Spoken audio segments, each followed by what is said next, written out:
Bismillahirrahmanirrahim. Yang saya hormati para dewan juri, yang saya hormati para ustadz-ustadzah, yang saya sayangi sahabat-sahabat kami. Pergi ke pasar membeli tomat, yang beli harus hormat. Jika kita umat Muhammad, jawab salam saya dengan semangat. Assalamualaikum warahmatullahi wabarakatuh. Waalaikumsalam warahmatullahi wabarakatuh. Alhamdulillahi rabbil alamin. Wassalatu wassalamu ala asrafil anbiya wal mursalin Sayyidina Muhammadin wa ala alihi wa sahbihi ajmain. Amma ba'du. Pertama-tama mari kita panjatkan puji dan syukur atas kehadirat Allah Subhanahu wa ta'ala yang telah memberikan kesehatan dan kenikmatan kepada kita semua.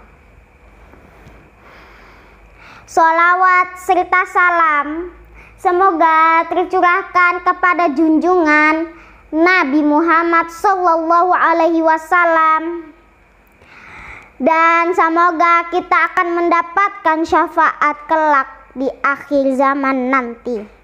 Amin ya Rabbal Alamin.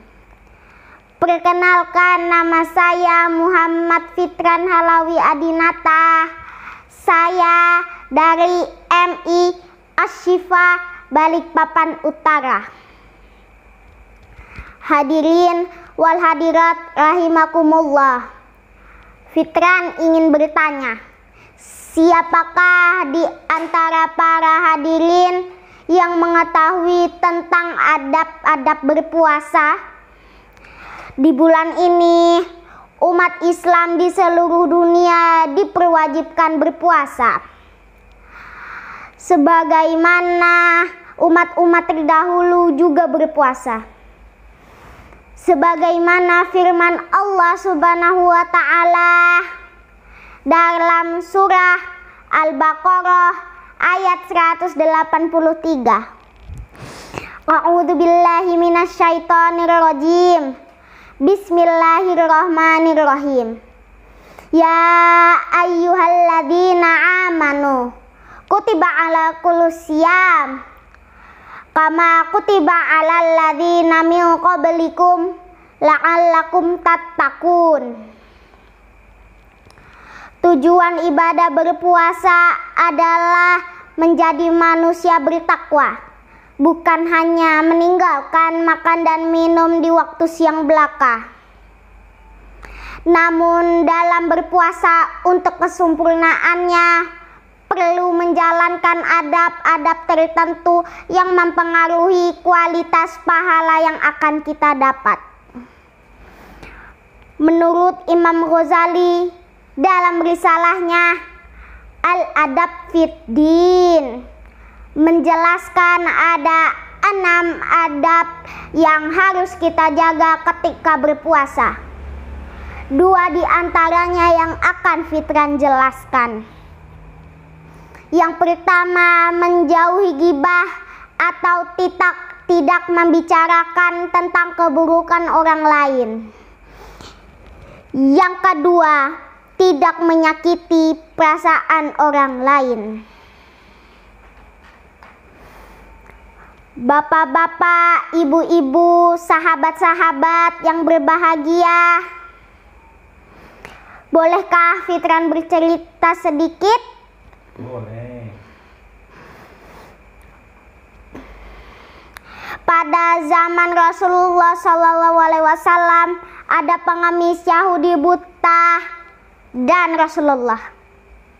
Dikisahkan di sudut pasar Madinah Al-Munawwarah, seseorang pengemis Yahudi buta Apabila ada orang yang mendekatinya, ia selalu berkata, "Wahai saudaraku, jangan dekati Muhammad. Dia itu orang gila. Dia itu pembohong. Dia itu tukang sihir. Apabila kalian mendekatinya, kalian akan dipengaruhinya." Hari demi hari pengemis Yahudi buta itu mencela Rasulullah. Kejadian itu terus berlangsung di pojok pasar Madinah. Sebagai nabi yang diberi wahyu, Rasulullah tentu tahu apa yang dilakukan pengemis Yahudi buta itu. Setiap pagi Rasulullah Shallallahu Alaihi Wasallam mendatangi pengemis Yahudi buta itu dengan membawa makanan dan tak berkata sepatah kata pun. Dan pengemis Yahudi buta itu tetap berpesan agar tidak mendekati orang yang bernama Muhammad. Rasulullah Shallallahu Alaihi Wasallam menyuapi pengemis Yahudi buta itu hingga menjelang beliau wafat. Setelah kewafatan Rasulullah, tidak ada lagi orang-orang yang menyuapi pengemis Yahudi buta itu. Suatu hari ada Abu Bakar yang berkunjung ke rumah putrinya Aisyah, yang juga istri Rasulullah. Beliau menanyakan sunnah yang belum dikerjakan oleh Abu Bakar. "Anakku, adakah sunnah kekasihku yang belum aku kerjakan?" Nah, yang dimaksud kekasihnya itu Nabi Muhammad ya teman-teman. Aisyah pun menjawab ayahnya, "Wahai ayah, engkau adalah seorang ahli sunnah. Hampir tidak ada satu sunnah pun yang belum ayah lakukan, kecuali satu sunnah saja." "Apakah itu?" tanya Abu Bakar. Setiap pagi Rasulullah SAW membawakan makanan untuk pengemis Yahudi buta itu. Lalu keesokan harinya Abu Bakar membawa makanan dan pergi ke pojok pasar. Saat pengemis menyuapinya, si pengemis Yahudi buta Saat Abu Bakar menyuapinya, si pengemis marah sambil berteriak,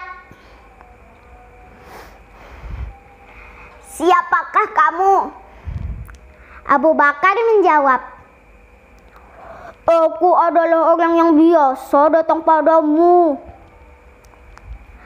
"Bukan, engkau bukan orang yang biasa datang padaku. Apabila ia datang padaku, tangan ini tidak susah untuk memegang, dan mulut ini tidak susah untuk mengunyah.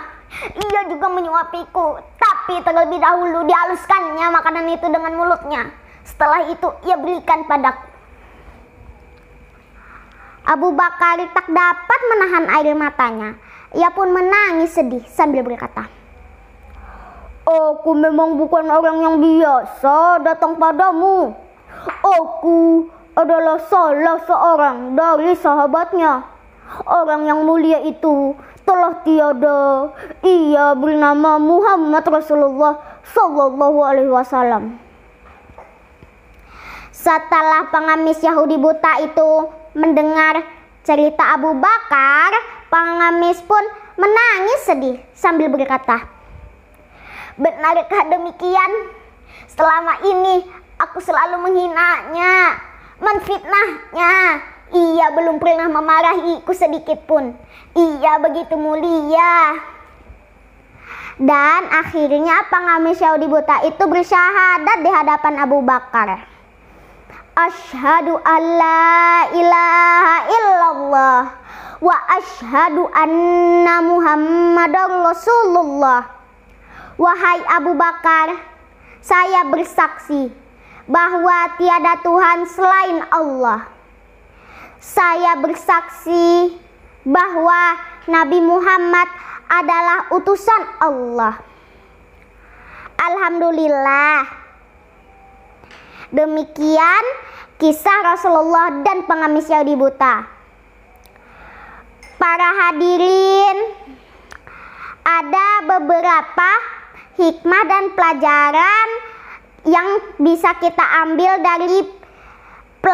dari kisah tersebut yang bisa kita petik bersama.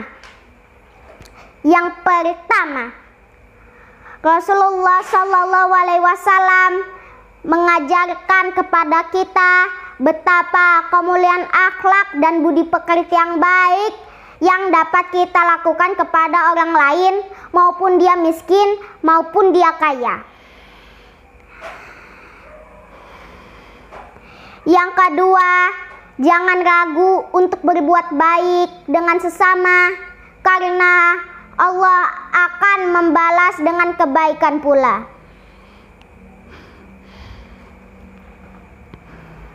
Yang ketiga, jangan pernah menggibah atau mengunjing orang lain, karena Nabi Muhammad pernah bersabda, barang siapa yang menutupi aib orang lain, maka di akhirat kelak Allah Subhanahu wa Ta'ala akan menutupi aibnya juga. Yang keempat, jangan pernah menyakiti perasaan orang lain. Bisa jadi orang itu adalah orang yang paling membantu kita di kelak.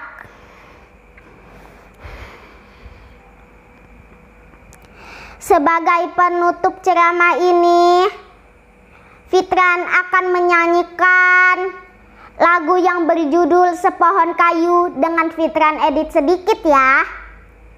Bolehkah Fitran bernyanyi? Sepohon kayu daunnya rimbun, lebat buahnya serta bunganya. Walaupun hidup 1000 tahun, bila tak berpuasa apa gunanya?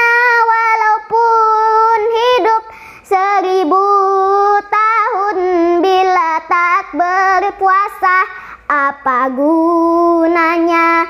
Hidup di dunia tiada berarti, akhirat di sana sangatlah rugi. Hidup di dunia tiada berarti, akhirat di sana sangatlah rugi. Pergi ke Makkah untuk mencium Hajar Aswad. Mudah-mudahan ada jalan jika kuat bertekad.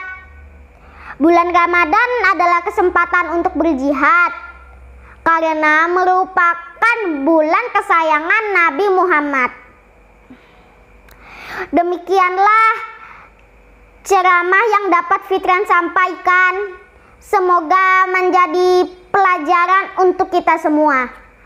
Mohon maaf jika ada kesalahan ya, karena kesempurnaan hanya milik Allah Subhanahu wa Ta'ala dan kesalahan ada pada saya. Wassalamualaikum warahmatullahi wabarakatuh.